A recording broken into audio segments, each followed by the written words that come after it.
The year was 1865, and the prairie wind had a way of speaking louder than any preacher. It carried the rattle of dry grass, the hollow whistle across boards not nailed straight, and the ghost of things long gone. Mary Carver stood at the doorway of her cabin, the hem of her faded black dress brushing against the threshold, her hand clutching the frame as if the wood might steady her. The land stretched wide and empty before her, a quilt of browns and pale yellows under a sky without mercy. In that vastness, she felt both sheltered and exposed, like a single fence post hammered into soil too brittle to hold it. Mary had been a wife once. She remembered the warmth of her husband's laughter, the strength of his hands when he lifted a beam or saddled a horse. That was before the war took him, before she became a widow on land too rough to soften its grip on anyone left behind. The war had stolen her companion, and the prairie had stolen her sleep. What it had left was silence, heavy, echoing silence that filled the cabin walls, pressing in each night until it felt like she was being buried alive by quiet. The morning had come hard and lean. She wrapped her shawl tighter, picked up the basket with eggs and a measure of flour, and hitched her old mare Daisy to the wagon. Town lay 7 miles east, a cluster of wood buildings huddled against the sweep of land like children around a fire. She hadn't wanted to go, but winter pressed close, and her stores were thinning. A widow could not eat grief, no matter how much of it she carried. The road stretched flat and lonesome, a rutted scar across the earth. The wagon wheels creaked, and the mare's breath misted in the cool air. Mary guided the reins without speaking, eyes fixed ahead. Her heart ticked heavy with the same thought that followed her always. What was left to live for beyond survival? She had no children. The soil had taken her unborn before breath could. Now, all she had was the land, the house, and the quiet ache of memory. Town was stirring when she rolled in, the wooden signs creaking above storefronts, dust rising with every hoofbeat and boot step. The trading post was already alive, a knot of men gathered outside, their voices rough with morning whiskey. She tied Daisy and stepped down, basket in hand, head lowered to avoid the hungry eyes that always followed a woman alone. She moved steady, brisk, and when she entered the post, the air struck her, a thick blend of tobacco, leather, and sweat. She set her basket on the counter, bartered with the shopkeeper, and was just finishing when a commotion outside cut through the room. Voices, louder now, sharper, carrying something cruel. Curiosity tugged at her despite herself. She lifted her basket, walked to the door, and pushed it open. What she saw froze her where she stood. In the center of the dirt street stood a man with a whip coiled at his side, his voice rising above the murmur of the gathered crowd. Beside him, 2 small figures stood motionless. Burlap sacks were tied down over their heads, rough ropes knotted at their necks. Their thin shoulders sagged under clothes too big, their bare feet shifting against the dust. They looked less like children than cattle brought for market. 2 strong ones here. The man barked, his smile more sneer than grin. Take a look. No, wait. Don't need to see their faces. What matters is they'll work. Cheap. Real cheap. Who'll start the bidding? The crowd shifted uneasily. A few chuckled. Some looked away. One man spat. Another muttered about mouths to feed. Mary's chest tightened. She gripped the handle of her basket until her knuckles whitened. Children. He was selling children as if they were mules or scrap iron. The man cracked his whip in the dirt, sending up a puff of dust. Don't be shy. You know they'll eat less than a grown hand. And if they die, well, you ain't lost much coin. Laughter, sharp and mean. Mary's stomach turned. She wanted to turn back inside, pretend she hadn't seen.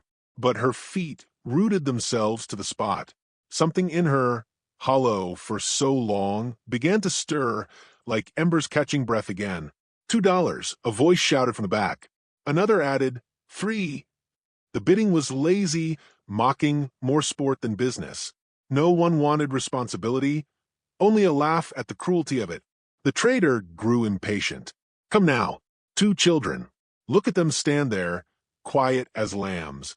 Who'll take 'em? Mary felt her heart beat in her ears. She had no business thinking of them. She was a widow with little more than scraps herself. 2 more mouths would mean hunger, harder winters, yet she could not look away. The figures were so still, so small, like weeds trampled into dirt. The bidding faltered, silence pressing down. The trader snarled, spit into the dust. Fine then. Who wants them for $1? And then in that silence it came. A voice soft and muffled under burlap, carrying one single word. Mary. The name cracked through her like a bullet. Her breath hitched, and the world seemed to tilt. No one else reacted. Only she heard it, her name, spoken in a child's trembling whisper from beneath the sack. She stumbled forward before she knew what she was doing. Her basket slipped from her hand, eggs shattering on the dirt. I'll take them, she heard herself say, her voice stronger than she felt. I'll take both. The trader's eyes narrowed, measuring her. You widow? Thought you couldn't keep your own belly full. I'll take them, she repeated, her jaw set, her voice hard enough to stop his sneer. She pulled coins from her purse with trembling hands, thrust them toward him. He shrugged, greedy fingers snatching the money, his smile thin as a knife. They're yours. Don't say I didn't warn you. Sickly both. Might not last the winter. The ropes were cut, and the children stumbled forward, still blind under burlap. Mary caught them, steadied their shaking arms. The crowd muttered, some jeering, some shaking heads. She ignored them all. She led the children to her wagon, her hands firm though her chest stormed inside. They climbed in without a word. She settled them on the wooden planks, pulled herself up, and cracked the reins. Daisy started forward, hooves crunching in the dirt, pulling them away from the glares and whispers. Mary didn't look back. The road stretched long before her again, but now the silence in the wagon was different. Heavy, breathing. The 2 children sat huddled, sacks still covering their heads, their small bodies swaying with each jolt of the wheels. Mary's throat felt tight. She wanted to ask why. Why her name? How did they know it? But the words caught, lodged somewhere between her heart and her lips. Instead, she focused on the reins, the creak of the harness, the steady plod of Daisy's hooves. Her mind screamed questions. Had she made a mistake? What if the trader was right? What if they were sickly, useless, another burden to carry? She could hardly feed herself, let alone 2 children. The winter would not be kind. The prairie wind cut sharp and the wagon rolled on. She tried to steady her breath, but her thoughts tangled. The world had been quiet before, cruel, but quiet. Now it had voices again, voices small, hidden, and speaking her name. The ride stretched, each mile pressing the weight of choice heavier upon her shoulders. She glanced at the children, the burlap sacks shifting slightly as they breathed. She saw the faint outline of a chin, a small shoulder trembling. Something in her chest ached. She reached out, hesitated, pulled her hand back. Not yet. At last, the cabin came into view, a shape against the horizon. Relief and dread twisted inside her. She halted the wagon, helped the children down, their hands thin as twigs in her own. She guided them to the porch, her steps slow, careful, as though carrying something fragile and dangerous all at once. Inside, she set them on the bench near the hearth. The cabin smelled of wood smoke and dust, its walls lined with shelves of jars half empty. The fire crackled low. She crouched before them, her breath unsteady. Her fingers reached for the knot at the burlap sack. She pulled it loose, the fabric slipping away. First a boy. His face emerged pale, hollow-cheeked, eyes wide and dark, fixed on her with something more than fear, something that seemed to recognize. Then the girl, hair tangled, lips chapped, eyes too large for her gaunt face. They both stared, unblinking, as if she were someone they had known in another life. Mary's breath caught. She saw it, the faint trace of memory flickering in their gaze. She did not know their names, yet they looked at her as though they had been searching. Her heart pounded, and the cabin seemed smaller, the air too thick to breathe. She had thought she had bought 2 strangers, but as she stared into their eyes, she felt it, something far deeper, far older than chance. And in that moment, with the sacks fallen to the floor and silence hanging heavy, Mary Carver understood one thing with a certainty that chilled her to the bone. She was no longer alone. The fire spat sparks as dry wood cracked in the hearth. The two children huddled close to its glow, their thin shoulders pressed together, as if the world might split them apart if they left so much as an inch of space between. Mary Carver sat opposite, her hands gripping her knees, her gaze fixed on them with a weight neither child could seem to escape. Their eyes darted to her, then to the fire, then to the shadows in the corners of the cabin, always circling back, as if unsure whether she was savior or stranger. They had spoken nothing since she'd pulled the sacks from their heads. The boy looked 10, maybe a little older, with sharp cheekbones that spoke of hunger and eyes dark enough to swallow light. The girl was younger, perhaps 7, her hair matted into knots, her lips raw. Both bore the thin look of children who had missed too many meals, and yet there was a stubbornness in their faces, some spark that had not yet been stolen. Mary stirred the pot hanging above the fire, thin stew stretched with more water than broth. She hated the sound of her own voice, but forced herself to speak. Eat. She ladled the stew into chip bowls and set them before the children. They pounced with quiet desperation, shoveling spoonfuls as if the food might vanish. Mary looked away, her throat tightening. She should have felt anger at the traitor, at the crowd that had stood silent. But all she felt was a strange, unwelcome warmth, like watching wild things find shelter. Still, doubt gnawed. She had no right bringing them here. The pantry shelves were near bare, the fields outside stunted from too little rain. Winter would come down hard, as it always did. She could hardly keep herself alive. She thought of turning them over to the mission in town. They would have food there, a roof. Yet even as the thought crossed her mind, something in her chest recoiled, a voice whispering that she would not let them go. When the bowls were scraped clean, silence pressed down again. The fire crackled, wind moaned against the shutters, and the children curled on the bench as though they meant to disappear into it. Mary studied them, the same question burning in her since the auction. She leaned forward, her voice sharp. "How did you know my name?" The boy stiffened. His eyes flashed to hers, then to the girl, as if searching for permission. The girl lowered her head, whispering so softly Mary had to strain to catch it. "Mama said it." Mary's chest tightened. "What do you mean, child?" The boy lifted his chin then, defiance in his gaze though his hands trembled in his lap. "She told us if things got bad, to find you. Said Mary would keep us safe." The room seemed to shrink around her. Memories stirred, half buried under grief and years. A woman's face, gaunt and desperate, clutching at Mary's hands long ago, when Mary still had a husband, when neighbors sometimes came to their door for help. A fleeting kindness, bread given, water shared, promise forgotten.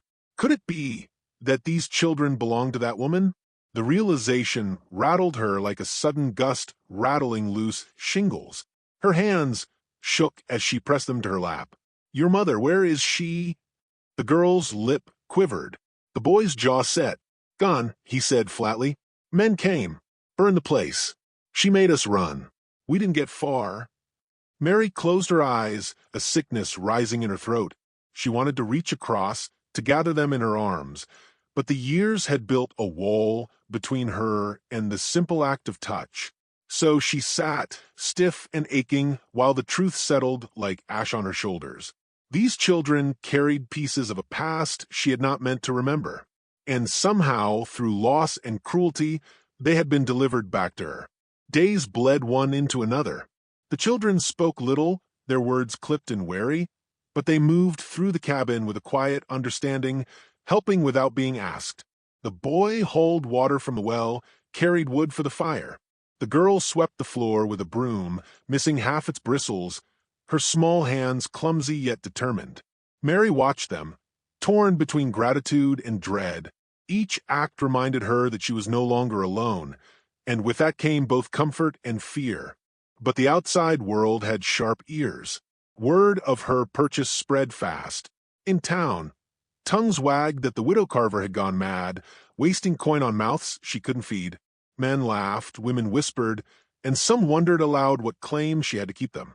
On the third day, a heavy knock sounded at her door. Mary froze, rifle close by the hearth. The children huddled against the wall, eyes wide.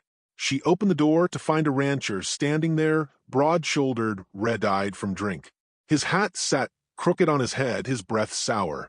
"Evenin', widow," he drawled, his gaze sliding past her to the shadows inside. "Word is you bought yourself a pair o' strays." Mary held the door firm. "They're mine now." The man snorted. "Yours?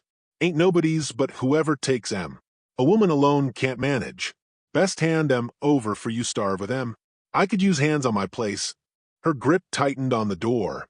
"They're not going anywhere." The rancher's smile turned mean. "You think you can keep 'em safe? Alone out here? Folks say you've lost your wits. I say you've lost your claim. Why don't you let me take 'em, do what's proper?" Mary's heart thudded, but her voice came steady, iron-wrapped in grief. "Step off my land, or I'll put a hole through you." His eyes flicked to the rifle by the fire. He smirked, but something in her stance made him shift back. "Fine then. Keep 'em. For now. But winter's comin', and you'll beg someone to take 'em off your hands soon enough." He tipped his hat with mock courtesy and turned into the dusk. Mary shut the door with shaking hands. The children stared at her, eyes wide with a mix of fear and awe. For the first time in years, she felt the weight of her husband's rifle not as a relic, but as a promise, a line she would not let be crossed. That night, as wind howled against the cabin, the girl crept close to her bed and whispered, "Will you send us away?" Mary's chest ached. She turned, brushing a stray lock of hair from the child's face. "No, not while I've breath."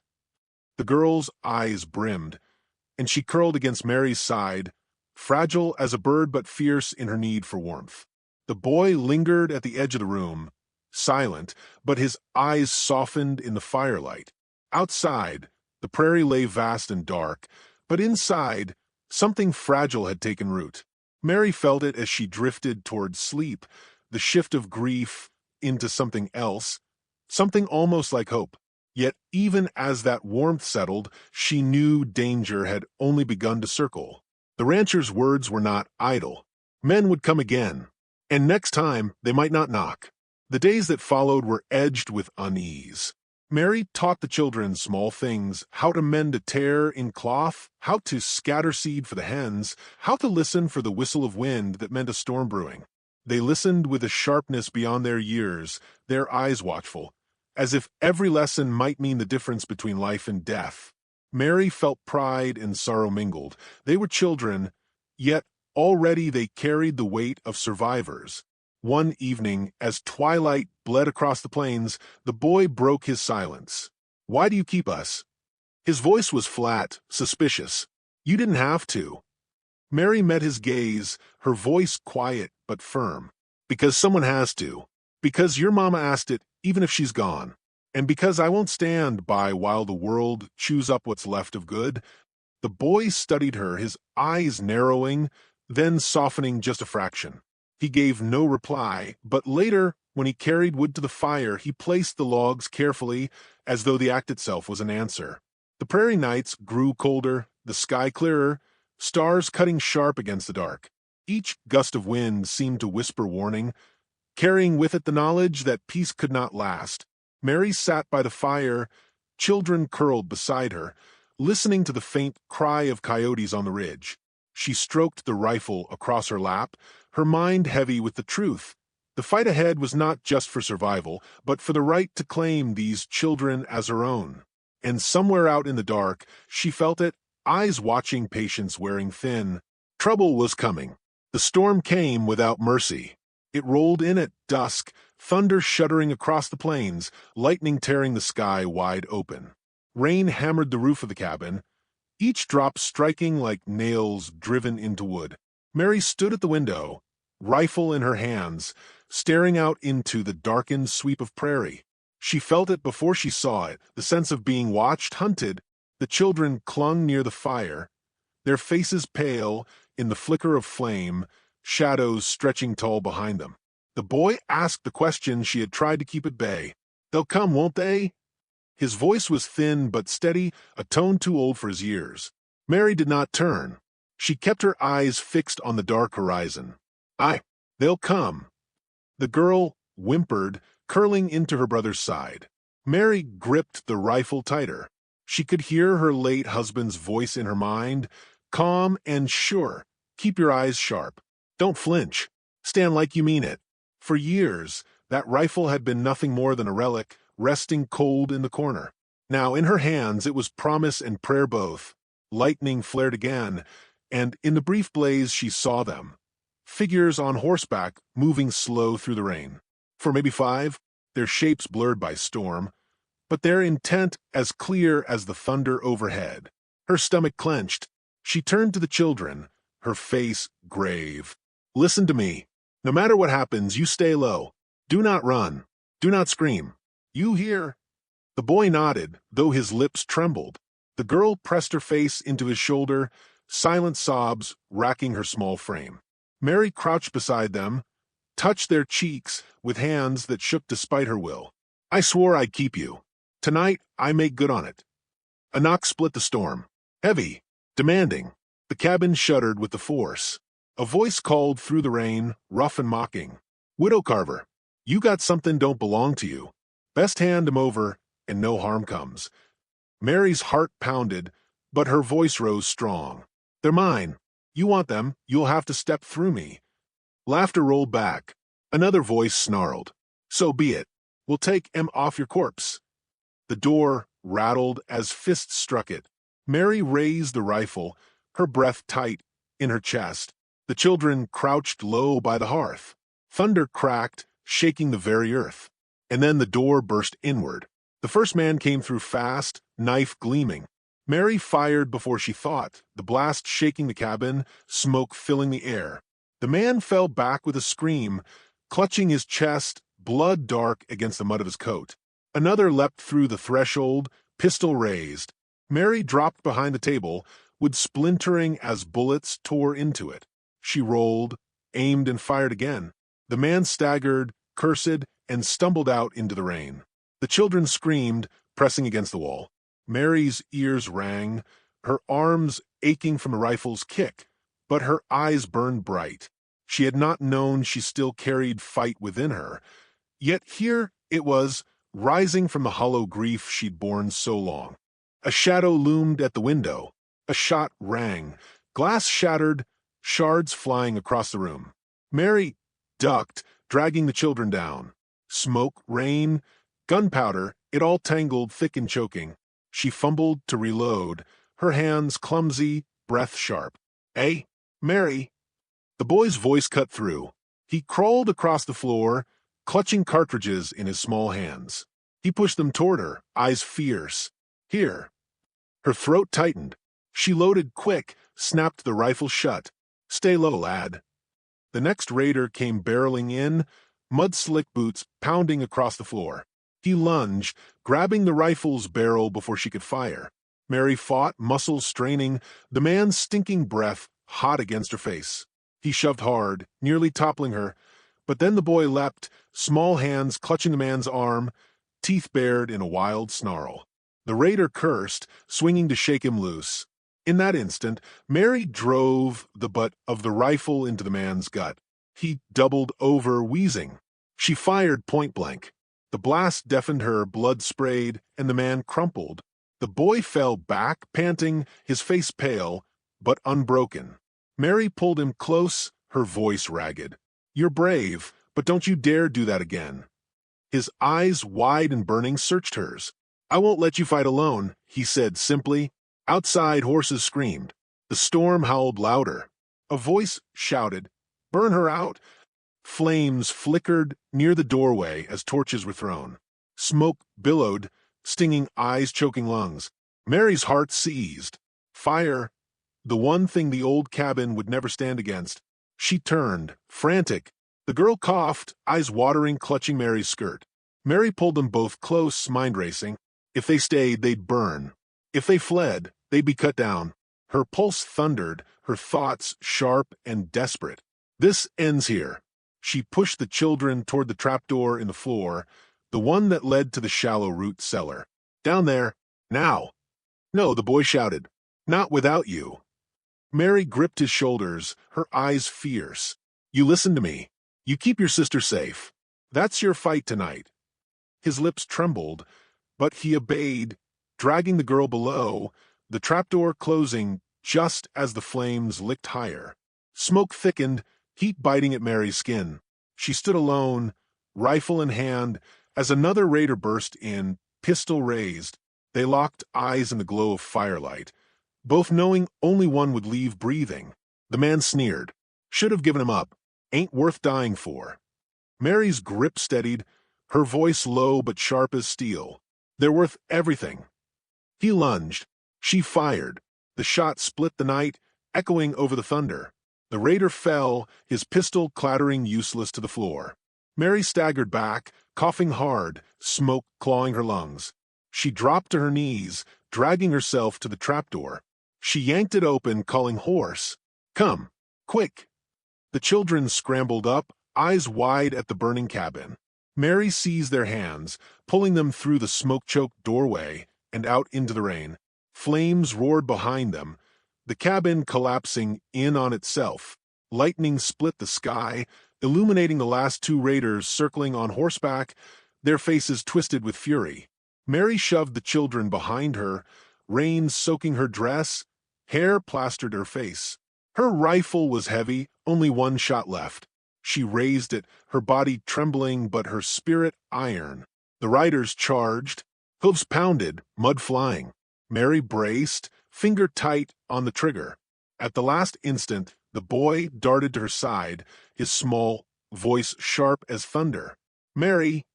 The sound of her name, spoken not in fear but in faith, filled her with a strength she had thought long dead. She fired.